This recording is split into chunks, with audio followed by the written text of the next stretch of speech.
Exemplo.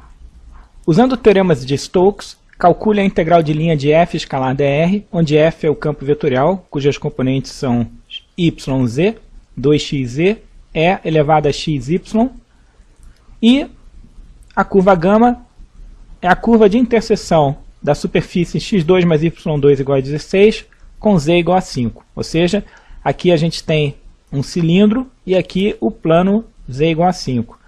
E gama é orientada no sentido anti-horário quando vista de cima.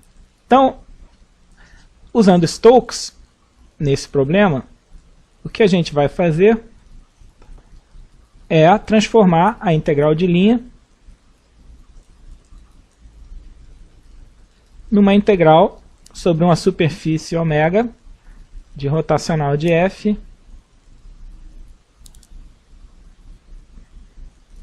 escalar ds. Então, a gente vai ter que calcular o rotacional de f e especificar essa superfície ômega para realizar essa integral aqui.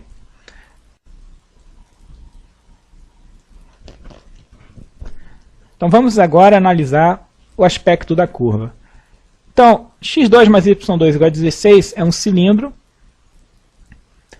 e z igual a 5, um plano. Então, a gente sabe essa curva, ela é uma curva que estaria no plano z igual a 5, teria esse aspecto aqui, onde os pontos aqui, eles são tais que x2 mais y2 igual a 16, sendo que z é igual a 5. Então essas duas condições determinam essa curva aqui. Agora, a orientação, olhando de cima, ou seja, aqui, a gente veria a curva orientada no sentido anti-horário, ou seja, então a gente está estabelecendo essa orientação para a curva. Então a gente tem aqui nossa curva gama com essa orientação. Então a gente quer usar o Stokes. Aqui poderíamos considerar muitas possibilidades para a superfície ômega. Então, por exemplo, aqui, fazendo aqui do lado, né? Essa é a curva aqui. Nada impede a gente pegar uma superfície genérica, por exemplo, um ômega aqui. Mas a gente também pode pegar poderia pegar uma superfície aqui assim embaixo, ou esse disco aqui. Todas essas possibilidades, essa parte aqui de cima, essa de baixo ou o próprio disco, ela tem essa curva gama como borda. Então vamos fixar a ideia no que parece ser a superfície mais simples, considerando essa parte rachurada aqui como a superfície que tem a curva gama como borda. Ou seja, vamos fazer aqui ômega é essa parte que está aqui. Ou seja, é parte do plano z igual a 5 delimitada pela curva e o seu interior. Então, qual seria a orientação dessa superfície ômega que induz essa orientação na curva gama? Aqui a gente vê o seguinte, usando a convenção que a gente viu, se a gente considerar o vetor normal à superfície ômega orientado ao longo do eixo z, a gente vê o seguinte, segurando o vetor com a nossa mão direita, de modo que o polegar aponta na direção do n, os dedos da mão direita, eles definem essa trajetória aqui. Ou seja, realmente, essa orientação da curva gama é induzida por esse vetor normal aqui. Então, a gente agora vai escrever a parametrização da superfície ômega. Essa superfície ômega, a gente vê, ela é parte de um plano. Então, se a gente quiser escrever aqui a forma paramétrica dela, então seria o conjunto de pontos de R3. Aqui, z é uma função de xy. Só que esse z, função de xy, é constante igual a 5. Então, a gente tem z igual a 5, mas é uma função de xy, constante. E o xy pertencem a uma região D de R2, que é a projeção da superfície ômega no plano XY. Aqui a gente já pode fazer isso. Ômega, então, essa parte rachurada aqui, projetando ômega no plano XY, a gente obtém a região D. Nesse caso, a região D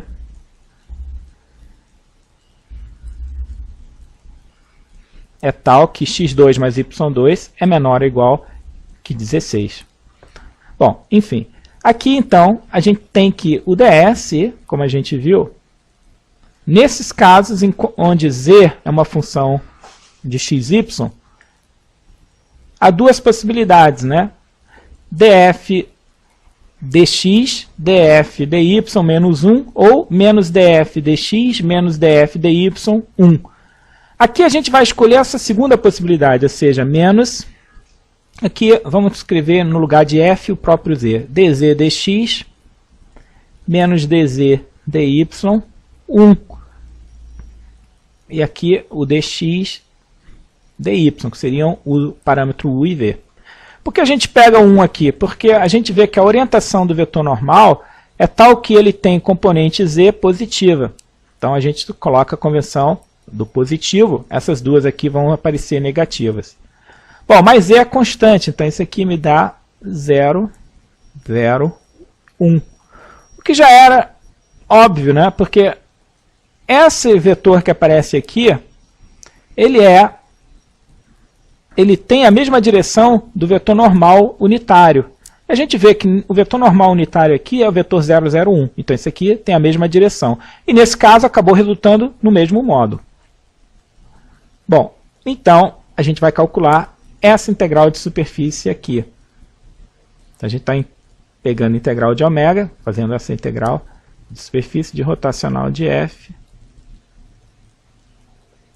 escalar ds. Ou seja, aqui o rotacional de f,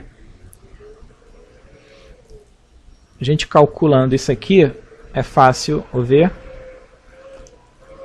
que a gente obtém o vetor de componentes x e de xy menos 2x menos j y e de xy menos z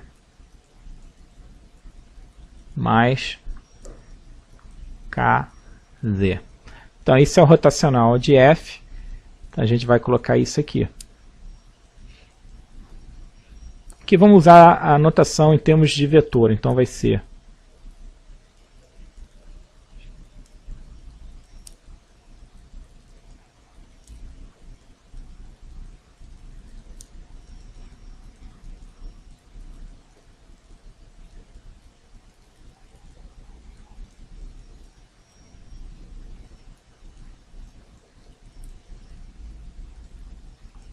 escalar 0,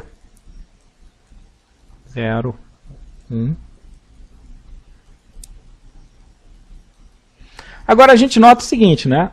Ao fazer esse produto escalar, depois, onde tiver z, a gente vai usar que z é um ponto na superfície. Na superfície, para essa superfície, o z é igual a 5, constante igual a 5. Então, fazendo aqui esse produto escalar, esse aqui é uma integral sobre a região D. Então, a gente encontra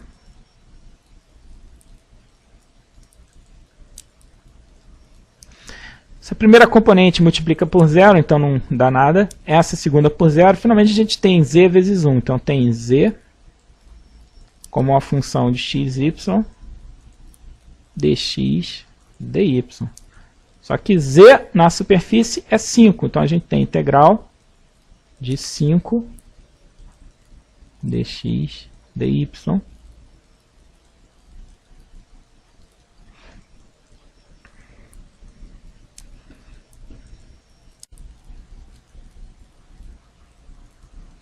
Então, continuando aqui, a gente tem 5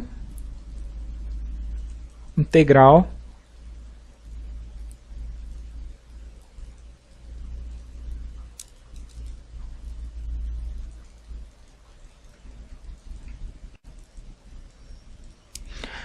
Então, essa integral dx dy sobre a região D é a área de D. Geometricamente a gente sabe que essa integral, quando aqui a gente coloca 1, é a área da região. Só que D é um disco de raio 4. Então isso aqui vai ser 5 vezes π vezes 4 ao quadrado, que dá 16. Então isso aqui vai ser 80 π. Ou seja, essa integral de linha que a gente tinha que calcular, usando o teorema de Stokes, a gente transformou na integral de superfície de rotacional de f ds sobre a superfície ômega, resultou no valor 80 π.